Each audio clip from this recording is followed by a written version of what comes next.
কি গো ছাদে দাঁড়িয়ে কি করছো? কেন এই যে সব খাবারের যত মশলাপাতি আছে সব রোদে দিয়েছি। ও কেন কি হবে? আরে এগুলো কি শুধু খাওয়াতেই ব্যবহার হয় নাকি? রান্না বান্না সুস্বাদু করতেই কি এত মশলাপাতি ব্যবহার হয় নাকি? তুমি জানো না এগুলো আর কোথায় কোথায় ব্যবহার হয়? কেন কোথায় কোথায় ব্যবহার হয়? চলো না আজকে এই মশলাপাতিটা নিয়ে এমন এক জায়গায় নিয়ে যাব যেখানে গেলে তুমি জানতে পারবে যে এই মশলাপাতি আর কোথায় কোথায় ব্যবহার হয়। সব এর মধ্যে চলে আসলো। এর মধ্যে কি দেখো তো, কি এগুলো কি মেশানো? যা সব মশলাপাতি গুলো জড়িবুটি গুলো গেল কোথায়? দেখো তো কিছু দেখতে পাচ্ছ কিনা তোমরা? বাবা এর মধ্যে তো সব জড়িবুটি তো এর মধ্যে। কি হবে এগুলো দিয়ে? চলো দিদিকে জিজ্ঞাসা করি। কি দিদি এগুলো? এগুলো হচ্ছে তুমি যে জড়িবুটি গুলো দেখিয়েছিলে ওখানেরই অনেক জড়িবুটি যেগুলো তুমি দেখিয়েছো। গোলাপ ফুলের পাপড়ি শুকনো করা, দারচিনি, তারপরে নিশ্চয়ই দেখিয়েছো জয়ত্রী, জায়ফল। তো এই সমস্ত জড়িবুটিগুলো ড্রাই করে ক্র্যাশ করে এটা কিন্তু একটা হেয়ার অয়েল, চুলের তেল। তো এই চুলের তেলের মধ্যে কিন্তু ওগুলো আমরা একদম মানে 30 থেকে 35 রকমের জড়িবুটি হার্বস গুলো, ড্রাই হার্বস আমরা 40-45 দিন ধরে এই তেলটার মধ্যে ভিজিয়ে রাখি। আমরা কিন্তু এই মশলাপাতিগুলো খাওয়া যায়, একদম খাওয়ার জিনিসও কিন্তু অনেক উপকারী আমাদের চুলের জন্য। তো সেই খাওয়ার জিনিসগুলো কি পদ্ধতি, একটা পদ্ধতিও রয়েছে। এই না যে তুমি সব রকম খাওয়ার জিনিস তুমি চুল অথবা মুখের মধ্যে দিয়ে দিলে, একটা পদ্ধতি রয়েছে। সেই পদ্ধতিটাকে মেনটেন করে একটা কোয়ান্টিটি রয়েছে, সেই তার থেকে বেশিও না কমও না, সেই কোয়ান্টিটিটা মেনটেন করে সেই ড্রাই হার্বস গুলো কিন্তু আমরা এই তেলটার মধ্যে মিশিয়ে দিই। আর এই যে চুলের তেল এটা কিন্তু একেবারেই নারকোল তেল না। যদি ভাবো তুমি নারকোল তেল, না না না, তুমি বলো তো তুমি কখনো কি পোড়া তেলে রান্না করো? একদমই না, রান্না করলে তো রান্না টেস্টি হবে না একদম। তো সেই ক্ষেত্রে আমাদের কনসেপ্ট মানে দি কুইন বলে যে পোড়া তেল কখনোই কিন্তু স্ক্যাল্পের জন্য উপকারী না। মানে যে কোনো জিনিস যদি আমরা একটা ইনফিউজ করে রাখি তার যতটা গুণাবলী কার্যকারিতা যতটা তেলের মধ্যে যতদিন যাবে ভেজানো থাকলে, সেটা কিন্তু যত আমি একটা গরম করে হাই টেম্পারেচারে সেটা যদি আমরা ফোটাতে থাকি তাহলে পুড়ে যায় যে জিনিসগুলো, সেই পোড়া জিনিসগুলো কি করে নিজের যে একটা গুণাবলী গুলো কি করে ছেড়ে দেবে তেলের মধ্যে? পুরো নষ্ট, তেলও নষ্ট, জড়িবুটিগুলো নষ্ট হয়। তো আমাদের কনসেপ্ট হচ্ছে সমস্ত কিছু যে দেখছো এখানে লেমন গ্রাস রয়েছে, রোজমেরি রয়েছে, ওই যে তোমাকে বললাম গোলাপ ফুল, জবা ফুল, এছাড়াও রয়েছে ফ্লেক্সিড। এছাড়া এগুলো সব চুলের জন্য ভীষণ, ফ্লেক্সিডে তো ওমেগা 3 ফ্যাটি অ্যাসিড ভীষণ রয়েছে, চুলের জন্য ভীষণ উপকারী, মুখের জন্য তাই। আর জটামানসি রয়েছে, ভৃঙ্গরাজ রয়েছে, শঙ্খপুষ্পী আছে, তেজপাতা আছে, বিভিন্ন রকমের হার্বস কিন্তু এই তেলটার মধ্যে ভিজিয়ে রাখা হয়। আর কি তেল বলতো এটা?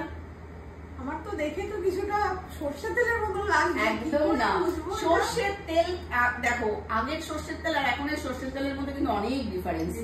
তো সেক্ষেত্রে আমি বলবো যে কোনো ভারী তেল কখনোই চুলের জন্য সঠিক না। এটা হচ্ছে আঙুরের দানার তেল, গ্র্যাপসিড অয়েল, আর লবঙ্গের তেল মানে ক্লভ অয়েল। এছাড়াও রয়েছে এর মধ্যে ইভিনিং প্রিমরোজ অয়েল, বিভিন্ন রকমের এসেনশিয়াল অয়েল যেটা স্ক্যাল্পের মধ্যে গিয়ে তোমার ব্লাড সার্কুলেশনটাকে হাই করছে। মানে অনেক ছোটরাও মাথায় লাগাতে পারবে। আর আমাদের সব স্কিনের প্রোডাক্ট, হেয়ারের প্রোডাক্ট 8 থেকে 80 সবাই ব্যবহার। মানে তুমি তেল যদি নাও তোমার বাড়ির বয়স্ক বাবা মা থেকে শুরু করে ছোট বাচ্চা থেকে শুরু করে সবাই ব্যবহার করতে পারবে। এই তেলটার উপকারিতা কি কি আছে? এই তেলটার উপকারিতা হচ্ছে প্রথমে হচ্ছে চুল পড়া বন্ধ করে। মানে মেন তো আমাদের সমস্যা হচ্ছে দেখো চুল পড়া। তো চুল তোমার মেবি হতে পারে লম্বা বা ছোট, কিন্তু দেখতে হবে চুলের কোয়ালিটি কত, গোছ কত চুলের। মানে তোমার সামনে থেকে দেখা যাচ্ছে শীতে পুরো চওড়া হয়ে গেছে, বা চুল তোমার একদম পুরো আস্তে আস্তে ধরছো এরকম ভাবে হাতের মধ্যে চলে আসছে, তো সেটা ঠিক না। তো আমাদের এই তেলটা কি করে, চুল পড়াটা প্রথমে বন্ধ করে, খুশকি মুক্ত করে। ড্যান্ড্রাফের সমস্যা প্রচুর লোকের, কেউ বুঝতে পারে কেউ বুঝতে পারে না। এই যে কপালের র্যাশ বেরায়, নাকের পাশে র্যাশ বেরায় অনেকেরই, তো সেটা কিন্তু ড্যান্ড্রাফের সমস্যা থাকলেই হয়। তো সেইটা দেখতে হবে আমাদের। সেই ড্যান্ড্রাফ মুক্ত করে। কারো ড্যান্ড্রাফ এতটাই অয়েলি স্ক্যাল্প বুঝতে পারে না, কিন্তু তাদেরও কিন্তু ড্যান্ড্রাফ রয়েছে। তো সেই ড্যান্ড্রাফটাকে মুক্ত করে আর সরু চুলকে মোটা করে। মানে তোমার ভলিউমটা বাড়াবে, একদম ভলিউম বাড়াবে কমে যাচ্ছে, অবশ্যই ভলিউমটা অবশ্যই। বেড়েই যায়। এবার ভলিউম বাড়লে তবেই তো তোমার চুল পড়া বন্ধ হবে, ভলিউম বাড়বে তবেই লম্বা হবে চুল। এটা না যে আজকে তুমি তেল মাখলে আর 5 দিন পর দেখলে তোমার মাথায় ছোটবেলায় দেখতাম যে বাচ্চাদের টাক করার পরে মায়েরা জবা ফুলের কুড়ি বেটে, হ্যাঁ, তারপরে এখনো অনেকে আছে বাড়িতে পেঁয়াজের রস অ্যাপ্লাই করে। ওরকম ডাইরেক্ট অ্যাপ্লাই করা কোনোটাই ঠিক না। আর আগেকার দিনের ব্যাপারটা পুরোটাই আলাদা ছিল। আগে মানুষ বলতো বাচ্চা মানুষই হচ্ছে তেলে জলে, তো এখনকার মানুষ হচ্ছে বাচ্চা শ্যাম্পুতে। হ্যাঁ, শ্যাম্পু আর এত শ্যাম্পু, মানে তেল ভুলেই গেছে মানুষ। শুধু শ্যাম্পু কেন? তেল মাখলে আমাদের বাইরে গেলে কেমন লাগবে, আরে যদি ন্যাড়াই হয়ে যাও তখন কেমন লাগবে। তো আজকে শুধু তেল মাখলেই হবে না, তার সাথে সাথে তোমাদের এই শ্যাম্পুটাও আমাদের ব্যবহার করতে হবে না? যদি আমি মনে করি যে শুধু তেলটা পারচেজ করলাম কিন্তু এদিকে শ্যাম্পু লাগাচ্ছি অন্য কোম্পানি, একদম ফেনা যুক্ত এবং অত্যাধিক সেটা ডিটারজেন্ট যুক্ত, তাহলে এই তেল লাগিয়েও আমার কোনো কাজ হবে না। মানে আমাদের একটার সঙ্গে অপরটা ভীষণটা, মানে একটা ছাড়া আরেকটা পরিপূরক নয়। তো সেই জন্য আমাদের এই তেলটা প্রতিদিন ব্যবহার করতে হবে। একদম হালকা পাতলা তেল, যেটা কি করে তোমার মাথার মধ্যে, অনেকের আছে না তেল লাগালে ঠান্ডা লেগে যায়, আমাদের এটা কিন্তু স্ক্যাল্পটাকে হাই ব্লাড সার্কুলেশন করছে, মানে স্ক্যাল্পের মধ্যে যে কোষগুলো রয়েছে ঠান্ডা লাগাবে না, এটা কি করবে কোষগুলোকে বাঁচিয়ে তুলবে। মানে যে মরা কোষগুলো, মানে স্ক্যাল্পের মধ্যে যদি আমাদের ব্লাড সার্কুলেশন বন্ধ হয়ে যায় তবেই সেখানে টাক পড়ে যায়, চুল ওঠে না। তো সেই কাজ হচ্ছে এই তেলের ব্লাড সার্কুলেশনটাকে বাড়ানো। তো কিভাবে মাখবে? এই যে ড্রপার দিয়ে দেওয়া হবে, এই ড্রপারের ফুল ড্রপার প্রথম দিন নিতে হবে, ফুল ড্রপার। তারপরের দিন আরেকটু কম নিতে হবে, কারণ তার মাথার মধ্যে অলরেডি তেল রয়েছে। তারপরের দিন আরেকটু কম নিতে হবে। এইভাবে মানে এত এত তেল দিলেই যে চুল বাড়বে এর কোনো মানে নেই।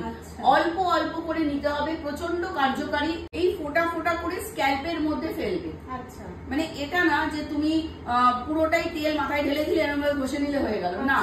এই ড্রপারটা দেওয়ার কারণই ওটা, যে ড্রপারে করে নেবে, এক ড্রপার নিয়ে পুরো স্ক্যাল্পের মধ্যে এরকম ভাবে স্ক্যাল্পের মধ্যে ফোঁটা ফোঁটা করে ফেলবে।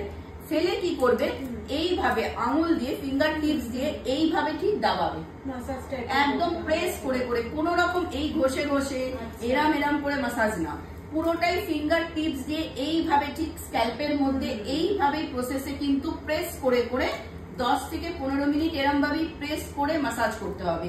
এতে কি হবে, স্ক্যাল্পের মধ্যে যেহেতু মোটা জাতীয় বাজার থেকে যে কোনো একটা তেল নিয়ে এসেই তুমি প্রেস করবে, কাজ হবে? একদম না।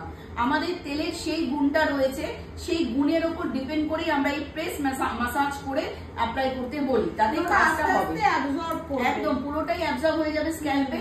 হাতের মধ্যে যেটুকুনি তেল অবশিষ্ট থাকবে তখন সেটা তুমি চুলের মধ্যে দিয়ে দিতে পারো।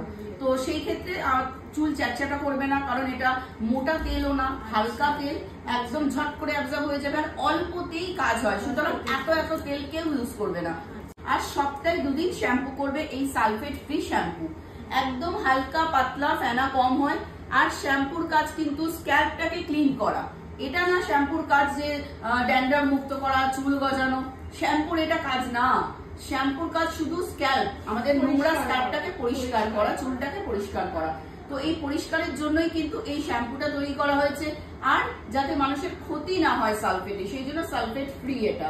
তো যত বেশি ফেনা তত বেশি ক্ষতি, এটা কিন্তু স্ক্যাল্প পরিষ্কার করবো এই শ্যাম্পুটা মেখে কি হবে, আমরা অন্য একটা শ্যাম্পু দিয়ে মাথা ধুয়ে নিলেই হয়ে যাবে। কিন্তু তুমি যদি অন্য ক্ষতিকারক জিনিস দিয়ে মাথা ধোও তাহলে তোমার তেল মেখেও কোনো লাভ হবে না। একদমই তাই। তো সেই জন্য এই শ্যাম্পুটা 4টে পাম্প নেবে, 1 মগ জলের মধ্যে, সপ্তাহে 2 দিন শুধু শ্যাম্পু করবে, মানে 3 দিন পর পর 3 দিন অয়েলিং করবে, আর চুলটাকে নর্মাল ভাবে রেখে দেবে, কেউ ধুলেও ধুতে পারো। আর যদি কেউ মনে করে তেলটা রাত্রে মাথায় মেখে শুয়ে, সেটাও করতে পারো, কোনো অসুবিধা নেই। কিন্তু মাসাজ করো যে প্রসেসটা আমরা বললাম সেই প্রসেসে। আর শ্যাম্পুটা কিভাবে, 1 মগ জলের মধ্যে 4টে পাম্প নেবে, এই যে লক করা হয়েছে লকটা খুলে 4টে পাম্প করে সেই মগের জলের মধ্যে ভালো করে গুলিয়ে নেবে শ্যাম্পুটা। তারপরে কি করবে, চুলটা ভালো করে পরিষ্কার করে ধুয়ে নেবে আগে প্লেন জল দিয়ে। ধোয়ার পর তারপরে এই মগের শ্যাম্পু দিয়ে অল্প অল্প করে মাথার মধ্যে দিয়ে স্ক্যাল্পটাকে ক্লিনিং করে ধুয়ে ফেলবে। ফেনা অবশ্যই হবে, কিন্তু একদম লাইট, একদম ঝিরিঝিরি ফেনা। এটা না যে একদম যেমন ডিটারজেন্ট বা জামা কাপড় ধোয়ার যে ফেনা, একদম মোটা ফেনা, চুল নিয়ে একদম না, একদম ওটা উচিত না। তো খুব সুন্দর ইজি হ্যান্ডে শ্যাম্পু করবে সপ্তাহে 2 দিন। আর আফটার শ্যাম্পু এই কেরাটিন যুক্ত আমাদের যে serum, hair serum, keratin protein যুক্ত হেয়ার সিরাম, এটা অবশ্যই আফটার শ্যাম্পু ইউজ করবে। ভেজা চুল অথবা শুকনো চুল দুটোর মধ্যেই অ্যাপ্লিকেবল। যে তোমার এই চুলটা এতটাই শুকনো হয়ে রয়েছে, প্রচন্ড ড্রাই স্প্লিটেন হয়ে রয়েছে, একটু কালারও দেখতে পাচ্ছি, তো কালার করে বা স্ট্রেটনিং করে স্মুথনিং করে যারা চুলটাকে একদম নষ্ট করে দিয়েছে তারা করো না এই জিনিসগুলো। কারণ ন্যাচারালি কি যদি চুলের মধ্যে না থাকে, তাহলে চুলটাই যদি না বেঁচে থাকে, তাহলে তুমি কি দিয়ে স্টাইলিং করতেই পারো। কারণ শুকনো হেয়ারের মধ্যেও আমাদের এই সিরামটা অ্যাপ্লিকেবল। তুমি একটু হাতে নিয়ে তুমি লেন্থের মধ্যে অ্যাপ্লাই করো, একদম লেন্থের মধ্যে শুধু। আর কম্বিং করো যেমন ওরকম ভাবে কম্বিং করবে, এত স্মুথ করে দেবে চুলটাকে, খুব সফট করে দেবে। হাতে নেওয়ার পরেই বোঝা যাচ্ছে চিটচিটে ভাব থাকে না, না ওই মোটা ভাবটাও নেই। যে অনেক সিরাম আছে আমি এর আগেও ইউজ করেছি যে প্রচুর মোটা, চ্যাটচ্যাট করে, পড়লেই পুরো বোঝা যায় পুরো মোটা শিরার মতন। তো এটা একেবারেই পুরো পাতলা জলের মতন, যেটা চুলটা খুবই মানে অ্যাবজর্ব করে নিচ্ছে ন্যাচারালি। আর এটাকে কম্বিং এর মতন করবে, তাতে কি আরো স্মুথনেসটা আসবে। একটু নাও, আর একটু প্রচন্ড রাফ হয়ে গেছে তোমার হেয়ার। হ্যাঁ, সুন্দর করে একদম সামনে সবকটা হেয়ার নিয়ে নাও, নিয়ে সুন্দর করে একদম কম্বিং করো। যত বেশি কম্বিং করবে মানে ঠিক এইভাবে, তত বেশি কিন্তু স্মুথনেসটা আসবে। তো এটা ওরকম ভাবে কিন্তু ঠিক অ্যাপ্লাই করবে। সিরামটার গন্ধটাও আমার ভীষণ পছন্দ হলো। তো এটা কেরাটিন প্রোটিন যুক্ত। এইভাবে চুলের যত্ন নাও আর নিজের চুলটাকে ঠিক করো। তবে তেলা পড়ে যাওয়া মানে টাক একদম কিচ্ছু নেই, চকচক করছে, ওখানে কি চুল গজাবে? আমরা কিন্তু মিথ্যে কথা বলে কোন রকম প্রোডাক্ট আমরা কিন্তু কাউকে সেল করাই না। আর যার যে যত বেশি তার স্কিন চুল ক্ষতি করে বসে রয়েছে, তার কিন্তু ওটা অ্যাপ্লিকেবল হতেও মানে সময় লাগবে। এমন না যে আমার চুল নেই আজকেই দিলাম কালকে গজিয়ে গেল, কিন্তু সম্ভব না। আমাদের প্রসেসটা মেনটেন করবে। আর স্ক্রিনে দেওয়া নাম্বারে একদম ছোট করে মিস কল অথবা হোয়াটসঅ্যাপ মেসেজ করে দেবে। একদম চিন্তা করার কোনো দরকার নেই। আমাদের যে বিউটি কনসালটেন্ট আমার আন্ডারে রয়েছে তারা অবশ্যই কল ব্যাক করবে, করে তাদের পার্সোনাল অফিসিয়াল নাম্বার থেকে যে মহিলারা কল ব্যাক করবে তাদেরকে সমস্তটা খুলে বলবেন যে আপনার চুলে কি সমস্যা বা স্কিনের কি সমস্যা। তারা সবকিছু শুনে আপনাদের ফিল্টার ছাড়া ছবি নিয়ে, স্ক্যাল্পের ছবি নিয়ে তারা কিন্তু প্রোডাক্ট দিয়ে দেবে। আর ঘরে বসেই অল ওভার ইন্ডিয়াতে প্রোডাক্ট আমাদের ডেলিভারি হয়। এছাড়াও Flipkart, Amazon, Jio mart, Shopsy সব জায়গায় প্রোডাক্ট পাবে। যেহেতু ওখানে একটু প্রাইসটা একটু বেশি, সুতরাং ডিরেক্ট কোম্পানি থেকে যদি এই নাম্বারে দিয়ে যোগাযোগ করে যদি কেউ পারচেস করে তাহলে একটা ডিসকাউন্ট তোমাদের ভিডিও থ্রু পেয়ে যাবে। আর ঘরে বসে আসা যাওয়ারও দরকার নেই, আর অনেক ডিসকাউন্টে কিন্তু প্রোডাক্টগুলো তোমরা কিনে নিতে পারবে, আর ঘরে বসে ট্রিট করে নিতে পারবে তোমাদের স্কিন আর হেয়ারটা।